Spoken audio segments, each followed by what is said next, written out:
ಜಗತ್ತಿನಾದ್ಯಂತ ಎಲ್ಲ ಆಚರಿಸ್ತಾ ಇದ್ದಾರೆ.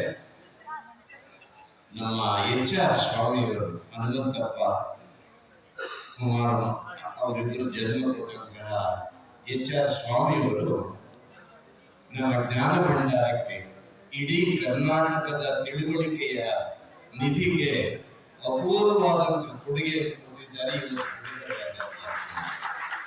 ಎಂಥ ದಾನ ಇದಕ್ಕಿಂತ ದೊಡ್ಡ. ಈ ಜೈನರಲ್ಲಿ ಹೇಳ್ತಾರೆ 4 ವಿಧದ ದಾನಗಳು ಬಹಳ ಪ್ರೀತಿಯುವಾದ್ದು ಅಂತ. 4. ಒಂದು ಆಹಾರ ದಾನ. ಆಹಾರ ದಾನ, ಅನ್ನ ದೇವರ ಮುಂದೆ ಇನ್ನು ದೇವರು ಉಂಟೆ, ಆಹಾರ ದಾನ. ಇನ್ನೊಂದು ವೈಶಜ್ಯ ದಾನ. ಆಹಾರ ಸಿಕ್ಕಾಪಟ್ಟೆ ತಿಂದ್ರೆ ಕಾಲೇ ಬರುತ್ತಲ್ಲ. ವೈಶಜ್ಯ ಅಂದ್ರೆ ಔಷಧಿ ಉಂಟೆ, ಔಷಧಿ ದಾನ. ದುಡ್ಡು ತಗೊಂಡು ಕೊಡೋದಲ್ಲ, ಉಚಿತವಾಗಿ ಆರೋಗ್ಯ ಇಲ್ಲದೆ ಇರೋರಿಗೆ ಅವರಿಗೆ ಏನಾದರೂ ಹಣ್ಣು ಮಕ್ಕಳು ಆಸ್ಪತ್ರೆಗೆ ಕೊಡೋದು, ಇದು ಕೂಡ ವೈಶಜ್ಯ ದಾನ. ಇನ್ನೊಂದು ಶಾಸ್ತ್ರ ದಾನ. ಪುಸ್ತಕಗಳನ್ನ ಎಲ್ಲವನ್ನು ಮುದ್ರಿಸಿ ಅವ್ರದ್ದು ಧರ್ಮಕ್ಕೆ ಸಂಬಂಧಪಟ್ಟಿದ್ದು, ಮತಕ್ಕೆ ಸಂಬಂಧಪಟ್ಟಿದ್ದು ಉಚಿತವಾಗಿ ಕೊಡೋದು. ಅದು ಹೀಗೆ ದಾನಗಳಿವೆ. ಈ ಹೊತ್ತು ವಿಶೇಷವಾದ ದಾನವನ್ನ ತಾವು ಕೊಟ್ಟಿದ್ದೀರಿ. ನಾವು ಈ ದಂಪತಿಗಳನ್ನ ನೋಡಬೇಕು ಅಂತ ಬಹಳ ಆಸೆ ಇದೆ. ಮಾತಾಡ್ತೇನೆ. ಪಾಪ ಅವ್ರಿಗೆ ನನ್ಗೇನಾದ್ರು ತೊಂದರೆ ಆಗುತ್ತೆ ಅಂತ ನಮ್ಮ ರಾಜಪ್ಪ ದಳವಾಯಿ ಇದ್ದಕ್ಕಿದ್ದೇ ಒಂದು ದಿವಸ ಕರ್ಕೊಂಡ್ರು ಸ್ವಾಮಿ ನಮ್ಮ ಮನೆಗೆ. ಆಮೇಲೆ ಅವರ ವಿಷಯದಲ್ಲ ನಾನು ನಿಮಗೆ ಮಾತು ಕೊಟ್ಟಿದ್ದೀನಿ, ಜಾಸ್ತಿ ಹೊತ್ತು ಮಾತಾಡಲ್ಲ ಅಂತ. ನನ್ನ ದಂಪತಿಗಳನ್ನು ನೋಡಿ ನಮಗೆ ಒಟ್ಟಿಗೆ ಮೇಡ್ ಫಾರ್ ಈಚ್ ಅದರ್. ನೀವು ಅಷ್ಟೇ ಅಲ್ಲ, they are mad for each other. ಅದರಿಂದ ನಿಮ್ಮಿಬ್ಬರು ಒಟ್ಟಿಗೆ ನೋಡ್ಬೇಕಂತ ಒಂದು ಆಸೆ ಸಿಕ್ಕಾದದ್ದು. ಇವತ್ತು ಏನಾಗಿದ್ದಾರೋ ನಮ್ಮ ಸ್ವಾಮಿಯವರು, ಅದಕ್ಕೆ ಮಾರುತಿಯವರ ಕೊಡುಗೆ ತುಂಬಾ ಇದೆ. ಅದನ್ನು ನಾವು ಬಲ್ಲವರು. ನನ್ನ ಕುಟುಂಬಕ್ಕೆ ಸಂಬಂಧಪಟ್ಟ ಹಾಗೆ, ನಾವು ಹಳ್ಳಿಗೆ ಸಂಬಂಧಪಟ್ಟ ಹಾಗೆ ಹೇಳ್ತೀನಿ. ಕೊರಚಲು ವರ್ಷದಲ್ಲಿ ಒಂದು ದಿವಸ ನಮ್ಮ ಹಳ್ಳಿಗೆ ಹಂಪಸಂದ್ರ, ಗೌರಿಬಿದನೂರು ತಾಲೂಕು, ಈಗ ಚಿಕ್ಕಬಳ್ಳಾಪುರ ಜಿಲ್ಲೆ, ಹಿಂದೆ ಕೋಲಾರ ಜಿಲ್ಲೆ ಆಗಿತ್ತು. ಅವ್ರು ಬಂದ್ರೆ ನಮ್ಮ ಚಾವಡಿ ಪಕ್ಕದಲ್ಲಿ ಒಂದು ದೊಡ್ಡ ಜಗತಿ ಹಳ್ಳಿ ಮರ, ಅದರ ಮೇಲೆ ಅವರು ತಂದ ಮಾರಾಟದ ಪದಾರ್ಥಗಳನ್ನ ನಡೆದರು. ಬಾಚಣಿಗೆ,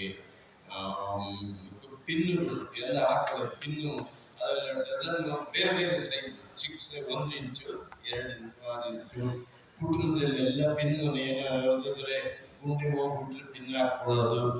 ಆಮೇಲೆ ಟೇಪುಗಳು, ತುಂಡು ಟೇಪ್. ಆ ಕಾಲದಲ್ಲಿ ಜಡೆ ಕಡೆಯಲ್ಲಿ ಟೇಪ್ ಕಟ್ಟೋರು. ಟೇಪು ಅದರಲ್ಲಿ ಬೇರೆ ಬೇರೆ ಬಣ್ಣದ್ದು, ಹಳದಿ, ಸಪ್ತ ವರ್ಣದ್ದು, ಅದೆಲ್ಲನೂ ಅವರಿಡೋರು. ನಮ್ಮ ತಾಯಿಗೆ ಅವರು ಬೈತಲೆ ತೆಕ್ಕೊಳ್ಳೋರು ಇಲ್ಲಿ ಮುಂದೆ ಇಲ್ಲಿವರೆಗೂ. ಅವರಿಗೆ ಆ ಬಾಚಣಿಗೆ, ಈ ಕೊರಚಲು ಮತ್ತೆ ಆ ಬಾಚಣಿಗೆನೇ ಬೇಕು. ಯಾಕೆಂದ್ರೆ 2 ಬಾರಿ ಇರೋದು, ಈ ಕಡೆಯಿಂದನೂ ಇರೋದು, ಈ ಕಡೆಯಿಂದ 2 ಕಡೆಯಿಂದನೂ. ಅದರಲ್ಲಿ ಬಾಚಿಕೊಂಡ್ರೇನೆ ಅವರಿಗೆ. ನಮ್ಮ ಕುಟುಂಬಕ್ಕೆ, ನಮ್ಮ ತಾಯಿಗೆ ಬಾಚಣಿಗೆ ಕೊಟ್ಟಂತ ಕೊರಚಲು ನಾವು ಮರೆಯಕ್ಕಾಗುತ್ತೆ. ಆದ್ರಿಂದ ನಮ್ಮ ತಾಯಿಗೆ ಯಾವಾಗಲೂ 97 ವರ್ಷ ಬದುಕಿದ್ರು. ಆರೋಗ್ಯ ತುಂಬಾ ಚೆನ್ನಾಗಿತ್ತು. ಆಗಲೂ ಕೂದಲು ಚೆನ್ನಾಗಿತ್ತು. ಅವತ್ತೂ ಗೊತ್ತಿಲ್ಲದ ಹಳೆಯ ಬಾಚಣಿಗೆನೇ ಬೇಕು ಅಂತ. ಆ ಮನೆಯಲ್ಲಿ ಏನಾದ್ರೂ ಬಾಚಣಿಗೆ ಕಳೆದಲೇ ಮಕ್ಕಳಿಗೆ ಬೈಯೋರವರು. ನಮ್ಮ ತಾಯಿ ತುಂಬಾ ಯಾರೂ ಬೈತಿರ್ಲಿಲ್ಲ. ಅದಕ್ಕೆ ಯಾಕೆ ಬಾಚಣಿಗೆ ಕಳೆದ ಬೈತಿದ್ರು ಅಂದ್ರೆ, ಇನ್ನೊಂದು ವರ್ಷ ಬೇಕು ಕೊರಚು ಬಂದು ಅದುವರೆಗೂ ಬಾಚಣಿಗೆ ಇಲ್ದಂಗೆ ಆಗುತ್ತಲ್ಲ ಅಂತ. ಅಷ್ಟರ ಮಟ್ಟಿಗೆ ನಮ್ಮ ತಾಯಿಗೆ ಸಂತೋಷ ಕೊಟ್ಟ, ಬಾಚಣಿಗೆ ಕೊಟ್ಟಂತಹ ಇದನ್ನ ನಾನು ಕೃತಜ್ಞತೆಯಿಂದ ಸ್ಮರಿಸ್ತೇನೆ.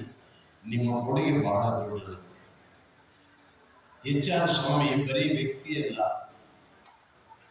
ಅವರು ಮಾಡಿರುವ ಸೇವೆ ಎಷ್ಟು ಪ್ರಮುಖವಾದದ್ದು ಅಂದ್ರೆ, ತಮ್ಮ ಮನೆಗೆ ತಮ್ಮ ಹೆಂಡತಿ, ತಮ್ಮ ಮಕ್ಕಳು, ತಮ್ಮ ಮಗ, ತಮ್ಮ ಸೊಸೆ ಅವ್ರನ್ನ ನೋಡ್ಕೊಳ್ಳೋದಕ್ಕಲ್ಲ, ಯಾವ ಭಾಷೆಯ ಪರಿವಾರದಿಂದ ಬಂದ್ರು ಆ ಭಾಷೆಯ ಪರಿವಾರದವರೆಲ್ಲ ನನ್ನ ಹೊತ್ತು ತಿಳ್ಕೊಂಡು ಆ ಭಾಷೆಯನ್ನು ಕಾಪಾಡಬೇಕು ಅಂತಿದ್ದೀರಲ್ಲ, ಅದು ಬಹಳ. ಈಗ ನಮ್ಮ ಕರ್ನಾಟಕದ ಒಬ್ಬ ಅಪೂರ್ವವಾದಂತ ವ್ಯಕ್ತಿ. ಯಾಕೆ ಭಾಷೆ ಮುಖ್ಯ ಅಂದ್ರೆ, ಇಂಗ್ಲಿಷ್ ನಲ್ಲಿ ಒಂದು ಮಾತಿದೆ, if you want to destroy a culture, you destroy the language ಅಂತ. ಭಾಷೆ ಕಳೆದರೆ ಹೋಗ್ತದೆ ಸಂಸ್ಕೃತಿ. ಅದರಿಂದ ನೀವು ಕೊರಚ ಭಾಷೆಯ ಯಜಮಾನರು, ನೀವು ಅದರ ಭಾಷೆಯ ನಿಧಿ. ಆದ್ರಿಂದ ಆ ಭಾಷೆಯನ್ನ ಅದರ ವಿಸ್ತಾರವನ್ನ ನಾನು ಹಿಂದೆ ಜಾರ್ಜ್ ಅಬ್ರಹಾಂ ಪಿಯರ್ಸನ್ ಅವರು first linguistic survey of India 19ನೇ ಶತಮಾನದಲ್ಲಿ ಮಾಡಿದಂಥವರು ಜಾರ್ಜ್ ಅಬ್ರಹಾಂ ಪಿಯರ್ಸನ್. ಅದರಲ್ಲಿ ಕೊರಚ ಭಾಷೆ ಇಲ್ಲ. ಆಮೇಲೆ ಎಮಿನೋ ಮತ್ತು ಬರ ಅವರು ಸೇರಿಕೊಂಡು ಡಿಇಡಿ ಅಂತ ಡ್ರವಿಡಿಯನ್ ಎಟಿಮಲಾಜಿಕಲ್ ಡಿಕ್ಷನರಿ ಅಂತ ಅದರಲ್ಲಿದೆ. ಆಮೇಲೆ ನಮ್ಮ ದೇವಿ ಮಾಡಿದ ನೀವೇನಾದ್ರೂ ಮೊದಲು ಅವ್ರಿಗೆಲ್ಲ ಸಿಕ್ಕಿದ್ರೆ ಆ ಕಾಲದಲ್ಲೇ ಆ ಭಾಷೆಯ ಬಗ್ಗೆ ಹೇಳ್ತಾ ಇದ್ರು. ಹೀಗಾಗಿ ಇಂತಹ ಒಂದು ಭಾಷೆ ಮತ್ತು ಸಂಸ್ಕೃತಿಯನ್ನು ಉಳಿಸ್ಕೊಳ್ಳೋದಕ್ಕೆ ಈ ದಂಪತಿಗಳು ಮಾಡ್ತಾ ಇರ್ತಕ್ಕಂಥ ಸೇವೆಗೆ ಇಡೀ ನಾಡು ನಿಮಗೆ ಕೃತಜ್ಞರಾಗಿದ್ದೇವೆ.